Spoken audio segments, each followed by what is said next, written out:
Russia may not be able to achieve battlefield success in Bakhmut, but they've just tried to compensate by making ever cringier propaganda. This makes TikTok look like CNN. Guys, I'm Paul, U.S. Army combat veteran. It is December 15th, 2022. Let's get into it. Okay, as always, update to the tactical map. The biggest changes are just some clarification in this near the Kharkiv Kreminna line here near Orlyanka. As we've talked about, this seems to be the site of lighter fighting. This is something that's worth recognizing, is that while the entire line of contact will often see fighting, the concentration and density of forces is very different. So these could be defended by squads and companies, whereas it seems like in Bakhmut, you're looking at brigades and battalions fighting. So, we see changes to individual villages here may not necessarily have the battlefield significance of comparable changes in the Bakhmut region. You guys can see it looks like a small piece of territory in Orlyanka has been assessed as being Russian controlled. But again, you guys can see this isn't even really a village. It's more like a small crossroads. So again, not really indicative of anything. And of course, in Bakhmut itself, there's not really any updates right now. When we go over to the past 24 hours, you can see that Russia has continued to throw troops into Bakhmut, probably trying to take, as we've discussed, this small chunk of buildings here, probably trying to advance into this city block, probably in an effort to control it. You guys can see there's these two major river bodies of water that I think they feel that this would probably be the first place to get a foothold into Bakhmut.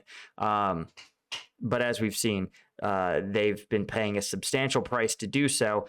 And even if they were to take it, it would indeed be quite difficult, right? There's very few choke points where they can pass into western Bakhmut, right? They've got to cross this river somehow. And I would imagine that Ukrainian forces understand this and have significant defensive positions prepared. But again, bear in mind, as we've talked about, I really believe the entirety of Bakhmut is nothing more than a meat grinder trap for Russian forces. Ukrainians realize probably that this is a political victory whose significance it really is only for Russian propagandists and Prigozhin and others. As you can see, whether Bakhmut is or is not under Ukrainian control, it doesn't really impact the larger battlefield situation.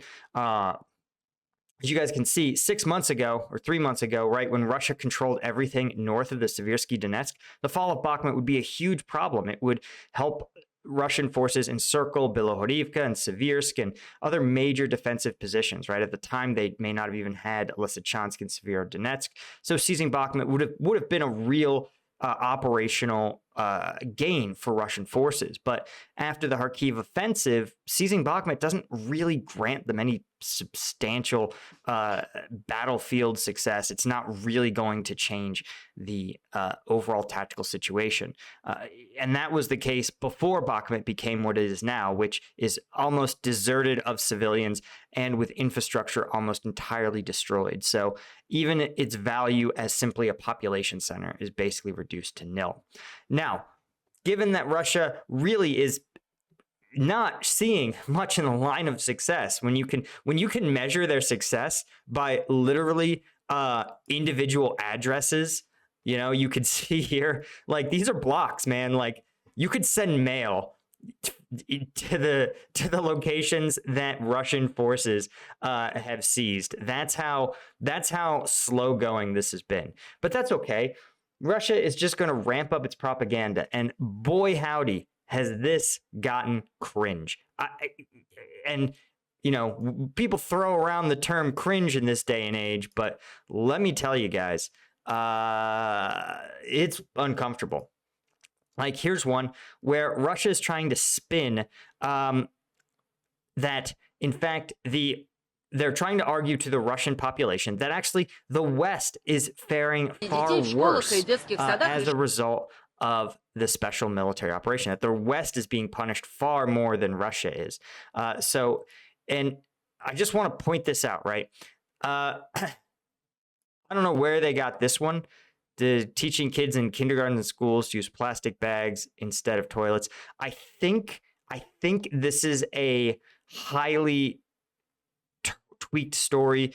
I want to say in the US that during lockdown drills, some schools realized that lockdowns can last several hours and that they came up with some alternative ways to ensure children could relieve themselves inside a classroom. It's more like an emergency planning tool than whatever they're spinning this as. It's not in case water and electricity go off in a country. It's for an emergency lockdown. And again, saying that, pointing out that some British women, this is almost certainly true. This is true in almost every society. Usually, though, when you see prostitution, it's almost always sadly related to substance use issues. And this is, again, something that happens in almost every country and actually has always happened in every country. So it's not clear that this is actually a widespread issue.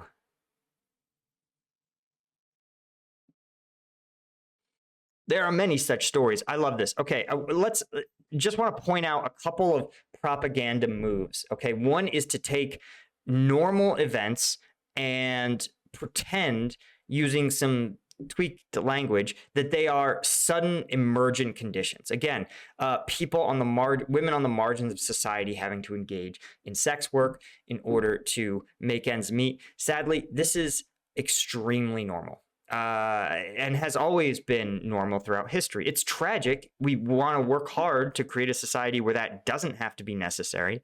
But to sit there and claim that this is an endemic of some sort of new tradition, it isn't. You can read The Jungle, written in, I think, 1905 or 6.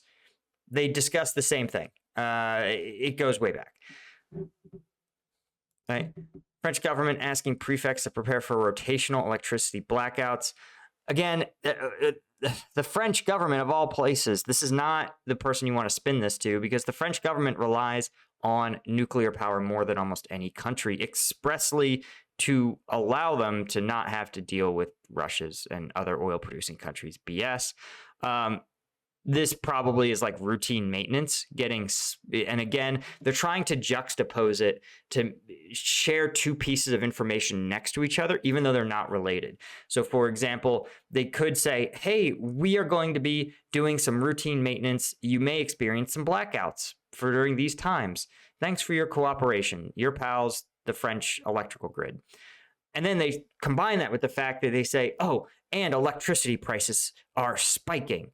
And you want to think they're trying to make the audience associate this with some sort of economic conditions when they might not be. They're just events. They're just things that happen. Citizens of Cardiff have switched to eating pet food. Okay, they found one woman who's living off pet food. Yeah, listen, we all know the cat lady, all right? This is the other thing that bothers me. Like we said, you find one crazy person, you find one extremely eccentric person, and then you act like they represent the entire country. And I just want to point some of this stuff out because bullet who heat up their stoves using trash. Yeah, this is probably spot on. Like, heat your house by burning combustible trash instead of clean fuel. Like, yeah, this is something that you do because of high gas prices. That last one's true, and that's some of the best parts, I think, is when you combine falsehoods and you mix them in with truth, so that you see things that you already know are confident are true, but then you also have all these falsehoods with it to make it seem worse or make it seem like it has a different cause, right? So you can see how preposterous some of this is. Pedal bike generators to light up a Christmas tree. That's just kind of fun. to save on electricity. Yeah, they're trying to argue that there's all these, soon they'll be working their offices by candlelight. Germany will be out of candles. Risk of electricity going out, high inflation, number of people who need help with groceries increased 12%. None of these events are directly attributable to the war. Most of these supply chain issues are just related to other stuff. Like the increase in the price of eggs, for example, is caused by an unrelated avian flu that resulted in the culling of huge portions of particularly North America's chicken production. And I don't think the Kremlin, killed all those chickens. If they did, they'll be hell to pay. I love my little chicken flock. But that's the point, right? This is how propaganda works. And I just want to point this stuff out, right? I want to take a little time to talk about this because how many of the things that you watch, how many sky is falling, disaster, hot takes are like comparably dumb. Now, obviously, the Russians are a special breed of dumb in their propaganda, but it's worth always having that just appropriate degree of skepticism, because when you watch the Russians do it badly, it may make you a little less susceptible to when it's done well. Now, let's look at let's wrap it up with just one nice feel-good moment. This is Chechen dictator Ramzan Kadyrov, leader of Chechnya and king of cringe, frankly, where, of course, he has worked tirelessly to convince his people that he is a proud warrior actually fighting in Ukraine, when, in fact, he's probably never left Russia. Let's just watch how he gets his people hyped up to support their young men being sent overseas. Yes, look at this group.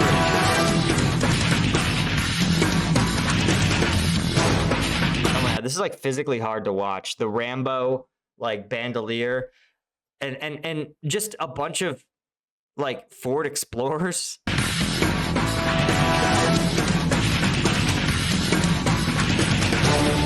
Nissans. Excuse me, they're Nissans.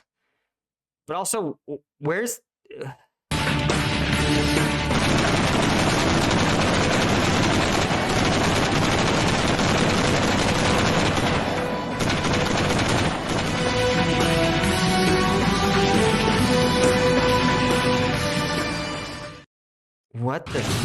what was that? Anyway, guys, thanks so much for joining me on this one. As always, if you want access to the uncensored combat video breakdowns, you know the ones, the viral videos that YouTube won't let me show you. I break all those down on the Patreon. New video drops every Friday. Thanks so much to my Lieutenant tier patrons. You guys are the ones who make this whole thing possible. And I'll see all you guys tomorrow.